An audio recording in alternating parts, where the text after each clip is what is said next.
Tyler has words here. What's up? Self-perception talk today. Ooh, deep, deep. Let's get deep.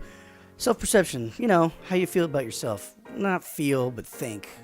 What do you title yourself as? What are you contracted to in your brain? I'll say this. Half the time I'm in the driver's seat, and half the time I'm flying out the windshield. Broken glass all around me.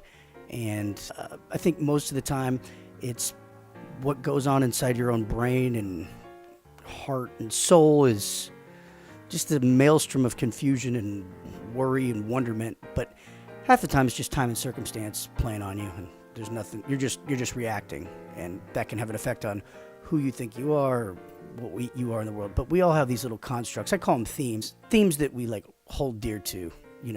While everything's changing and times and all that circumstance stuff I was talking about, like I'm conscientious overall, or I'm caring, or I'm creative. There's some guy out there that thinks he's a cat, but there's these little, let's say self-perception is, and self-regard is an ocean that's just ever-changing, the currents, waves, crashing, hitting against each other. But there's these buoys that we set up in our brains, and we, put a little marker on the buoy that says conscientious, and that's what we go back to. It's self-labeling, and it gives us some kind of mooring in an unsure sea of strife and weariness and wonder. Okay, story time. So the other day I'm going to the store, and I'm walking, and I see this guy. Well, before I get to the guy, so I'm walking back. My hands are full because, it's a bit of a walk, almost, a mile or two. Then I'm walking back to my building. See this guy parked in the loading zone, and which means I'm right about home. And it's a yellow Mustang with a racing stripe. It's kind of an off yellow. I like fast cars, but part of me's like, I'm still walking. My hands are full, right? So I've got my hands full. I'm walking. I'm looking at the Mustang. I'm like, I'm getting closer and closer and closer, and ever approaching. And then I see on his license plate, it's a vanity plate, which we could have a whole thing about vanity plates. It says Romeo, Romeo, not Romeo 1, not some creative play on Romeo, just Romeo. And I don't realize it at the time. I'm about to realize it in about 3 or 4 seconds, but I've got this face, bags, walking, arms are getting tired, and I've got this face, and the face is it's kind of like contempt face, but you don't ever have that face, but you don't even realize you have it. Well, I'm wearing it. And I'm walking by, and I'm like, Romeo, yellow Mustang, it's not even a GT, okay. I'm just muttering a lot of those things, a lot of judgments under my breath. And as soon as I walk right, the windows were dark in the car. But as soon as I walk by the car, the door opens, and I'm like, oh, no. Because it's just then that I realized that the face I've been wearing is contempt face.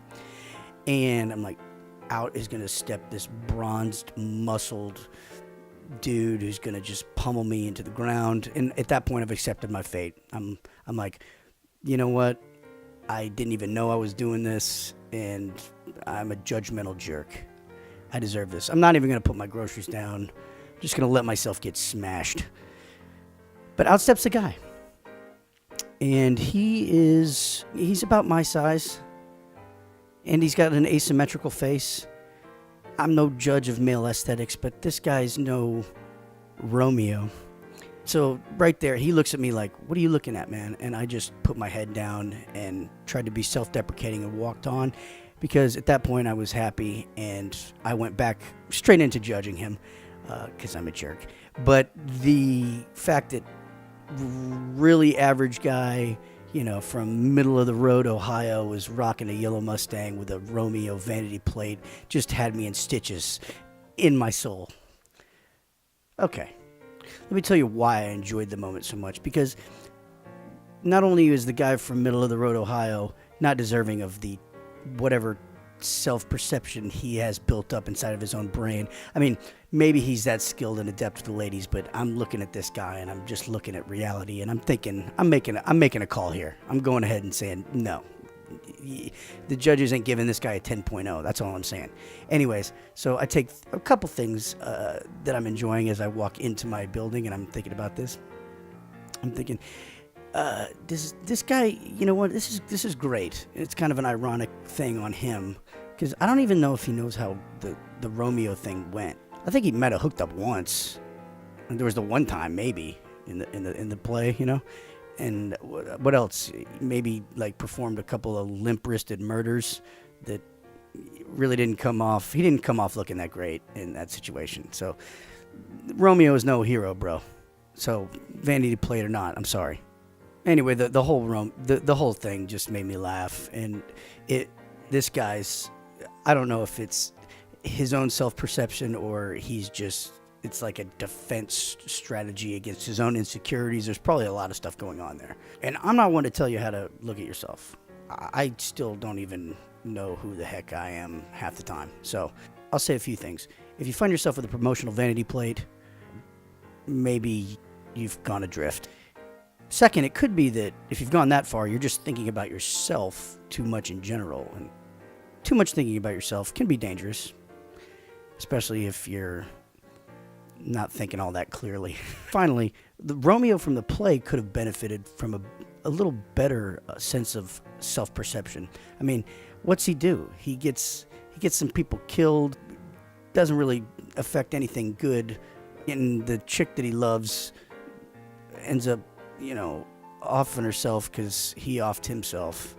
He could have used some more self-perception is all I'm saying. So, sorry, Romeo. 4, I'll just say, hey man, know your Elizabethan stage plays, because you could have completely avoided this whole situation. And you're driving around town. You're out there, buddy. And I'm just looking out for you. Just get the standard CJFQRT license plate. Let's be on our way. Think about yourself, what you're doing to your community. I'm here for you, bro. If you ever need to talk, go see somebody because you need help. All right, this is Tyler Has Words. Check out my links below. See you after. Peace.